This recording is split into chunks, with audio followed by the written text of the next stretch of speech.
कल्याण डोंबिवली महापालिका निवडणूक प्रचारार्थ घेतलेल्या सभेत शिवसेना पक्षप्रमुख उद्धव ठाकरे यांनी भाजपवर जोरदार हल्लाबोल केला। निवडणुकीपूर्वी साबरमतीची भाषा करणारे आता बारामतीची भाषा बोलत असल्याचा टोला त्यांनी भाजपला लगावला।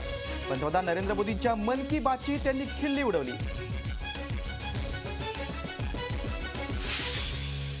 मुख्यमंत्री देवेंद्र फडणवीस यांनी कोल्हापूरच्या प्रचार सभेत विरोधकांचा चांगला समाचार घेतला। प्रचारात टीकेची पातळी घसरली असून नेत्यांची प्रगल्भता कमी झाल्याची टीका त्यांनी नाव न घेता शिवसेनेवर केली।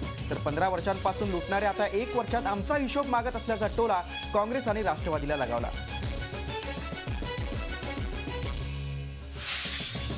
कोल्हापूर महानगरपालिका निवडणूक प्रचारासाठी गेलेल्या मुख्यमंत्र्यांच्या गाडीचा ताफा स्वाभिमानी शेतकरी संघटनेने अडवला। एकर कमी FRP द्यावी असं निवेदन यावेळी मुख्यमंत्र्यांना देण्यात आलं। मुख्यमंत्र्यांनी निवेदन स्वीकारलं।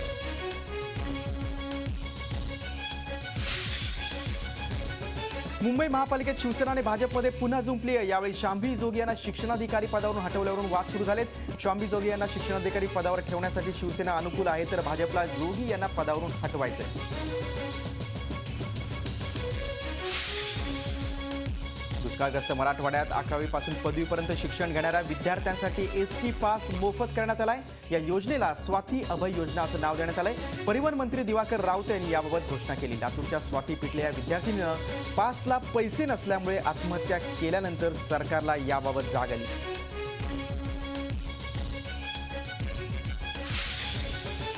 ठाण्यातील बांधकाम व्यावसायिक सूरज परमार आत्महत्या प्रकरणातील सुसाईड नोटमध्ये नाव असलेल्या 4 नगरसेवकांचे अटकपूर्व जामीन अर्ज ठाणे जिल्हा सत्र न्यायालयानं प्रलंबित ठेवलेत। अटकेची टांगती तलवार लटकत असल्यानं चौघांनी अटकपूर्व जामिनासाठी धावधाव सुरू केली होती।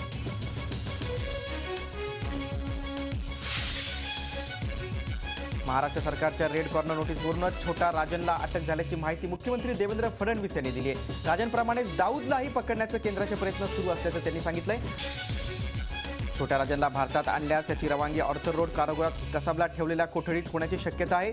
मंगळवारी दुपारी CBIचे 4 अधिकारी आणि महाराष्ट्र पोलिसांचे 4 अधिकारी यांनी ऑर्थर रोड कारागृहातल्या कसाबला ठेवलेल्या हाय सिक्युरिटी सेलची पाहणी केली। सुरक्षेच्या दृष्टीनं विशेष अशा पद्धतीने ही कोठडी तयार करण्यात आली आहे।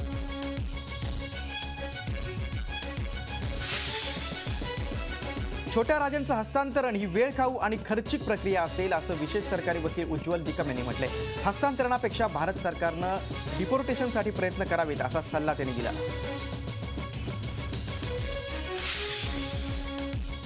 इस्तेर अनुया बलात्कार खून प्रकरणी सत्र न्यायालयानं निकाल दिलाय। आरोपी चंद्रभान सानप दोषी ठरवण्यात आला असून आज त्याला शिक्षा सुनावली जाईल। जानेवारी महिन्यात इस्टरवर बलात्कार करून तिचा खून करण्यात आला होता। औरंगाबाद जिल्ह्यातील देऊळगाव बाजार या गावामध्ये हृदय पिळवटून टाकणारी घटना समोर आली। अर्जुन इंगळे या 39 वर्षाच्या व्यक्तीला त्याच्याच सख्या भावानं गेल्या 20 वर्षांपासून एका खोलीत डांबून ठेवलं होतं। झी मीडियानं ही बातमी दाखवल्यानंतर पोलिसांनी अर्जुनची सुटका केली आणि त्याला उपचारासाठी रुग्णालयात दाखल केलंय।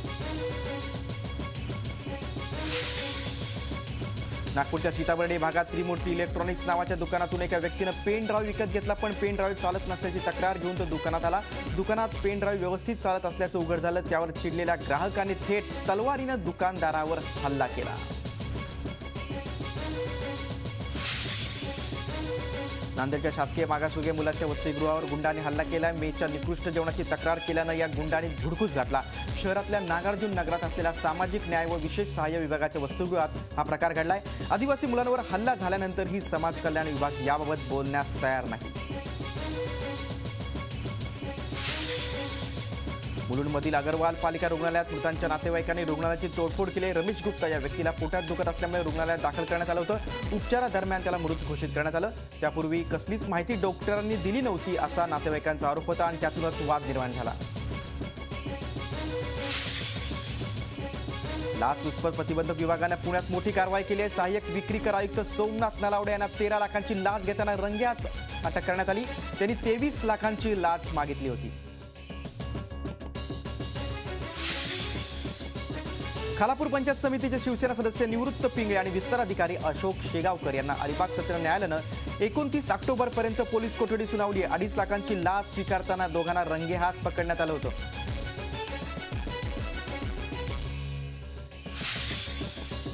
पुणेकरांच्या दारात सकाळी येणारी दुधाची पिशवी आजपासून बंद होणार आहे, कारण पुण्यातल्या दूध वितरक आणि दूध विक्रेत्यांनी आजपासून संप पुकारलाय।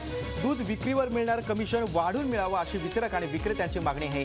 चितळे, गोकुळ, अमूल, वारणा या बड्या ब्रँडच्या दुधाचं वितरण आणि विक्री आजपासून बंद करण्यात येणार आहे.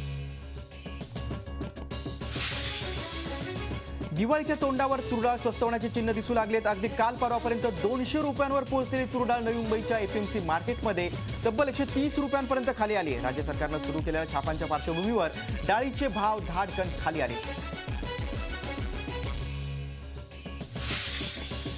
कोकणात मुख्यत्वे भात या पारंपरिक पिकाची लागवड केली जाते. मात्र पालघर जिल्ह्यातल्या केळवे गावात चक्क ऊसाची लागवड केली आहे. त्यामुळे ऊस केवळ पश्चिम महाराष्ट्रातच होऊ शकतो हा समज खोटा ठरला. त्यातही त्यांनी बाजारपेठेचा अभ्यास करून रसवंतीसाठी लागणाऱ्या ऊसावर अधिक भर दिलाय.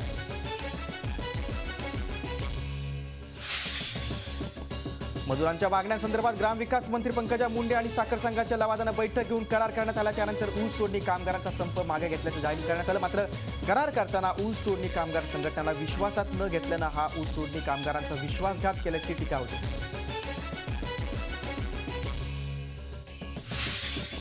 महाराष्ट्र जलसंपत्ती नियमन प्राधिकरणाच्या समन्वयी पाणी वाटपाच्या सूत्रांनुसार नाशिक जिल्ह्यातून किमान 25% पाणीसाठा गिरणा धरणात सोडावाची मागणी जळगाव जिल्ह्यातील शेतकऱ्यांनी जिल्हाधिकाऱ्यांकडे केली.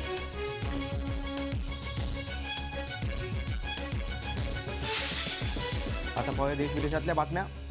बिहार विधानसभा निवडणुकीत तिसऱ्या टप्प्यातील मतदान सुरू झाले. 50 विधानसभा क्षेत्रातील सुमारे 1.5 कोटी मतदार मतदानाचा हक्क बजावणार आहेत. 808 उमेदवारांचं भवितव्य आज मतदार राज्यात ठरवणार आहे. बिहारमधील 6 जिल्ह्यात मतदान प्रक्रिया पार पडते. लालूंच्या दोन्ही मुलांनी मतदानाचा हक्क बजावलाय तर भाजपच्या सुशील मोदींनीही मतदान केलं. बिहारचे भाजप नेते आणि पाटणा साहिबचे खासदार शत्रुघ्न सिन्हा आज मतदानाकरिता पाटण्यात जाणार नाहीत अशी माहिती सूत्रांनी दिली. शत्रुघ्न सिन्हा यावेळेस दिल्लीत असल्याची माहिती मिळते. भाजप कार्यकर्ते त्यांचा विरोध करतील अशी त्यांना भीती आहे. त्यामुळे मतदानासाठी बिहारला जाणार नाहीत. आज बिहारमध्ये तिसऱ्या टप्प्यासाठी मतदान सुरू आहे. माजी केंद्रीय मंत्री अरुण शौरींनी मोदी सरकारवर आतापर्यंत सर्वात मोठा हल्लाबोल केला आहे. सध्याचे पंतप्रधानांचं कार्यालय हे आतापर्यंत सर्वात कमजोर पंतप्रधान कार्यालय असून यातील कोणतीही व्यक्ती निपुण नसल्याचं शौरी म्हणाले. सध्याचं एनडीए सरकार हे दिशाहीन असून केवळ चर्चेत राहण्यासाठी वाटेल ते करण्याचा मोदींचा अट्टहास असल्याची टीका शौरींनी केली.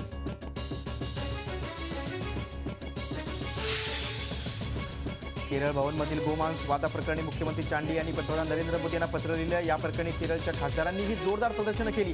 कॅन्टीनच्या मेनूतून बीफ फ्राय हटवण्यासाठी दिल्ली पोलीस गेले होते तर दुसरीकडे केजरीवाल यांनी या प्रकरणी केंद्र सरकारवर टीका केली.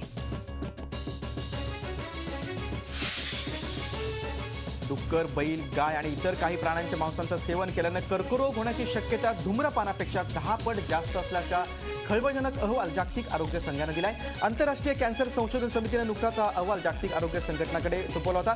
प्रक्रिया केलेलं मांस आणि गोमांस या 2 प्रकारच्या मांसांवर गेली अनेक वर्ष सुरू असलेल्या संशोधनातून हा मुद्दा पुढे आलाय. जर बाळासाहेब ठाकरे भारतीयांचे हिरो असतील तर ओसामा बिन लादेन आणि हाफिज सईद आमचे हिरो आहेत अशी दरपोक्ती माजी राष्ट्रपती परवेज मुशर्रफ यांनी केली. मुशर्रफ यांनी पाकिस्तानात एका वृत्तवाहिनीला दिलेल्या मुलाखतीत ओसामा बिन लादेन आणि हक्कानी हे त्यांचे हिरो असल्याचं त्यांनी म्हटलंय. पाकिस्तान हाफिज सईदच्या सुरक्षेत वाढ केली. लाहोरमध्ये लष्करच्या कार्यालयाबाहेर सईदच्या सुरक्षेसाठी कमांडो तैनात करण्यात आले. तर दुसरीकडे एनएसए अजित डोवाल यांनी पाकिस्तानला अल्टिमेटम दिला. भारतात अतिरेकी हल्ले सहन करणार नसल्याचं त्यांनी पाकिस्तानला ठणकावलंय.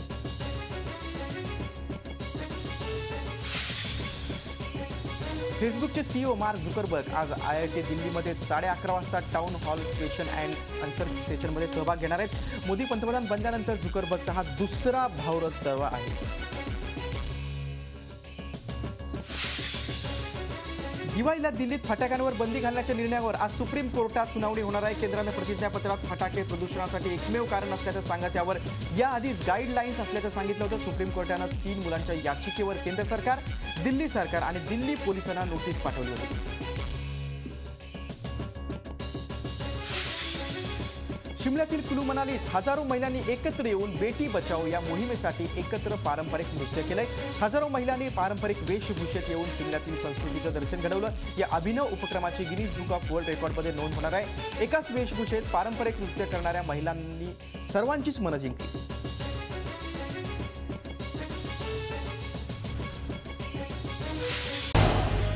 झी 24 तास रहा एक पाऊल पुढे.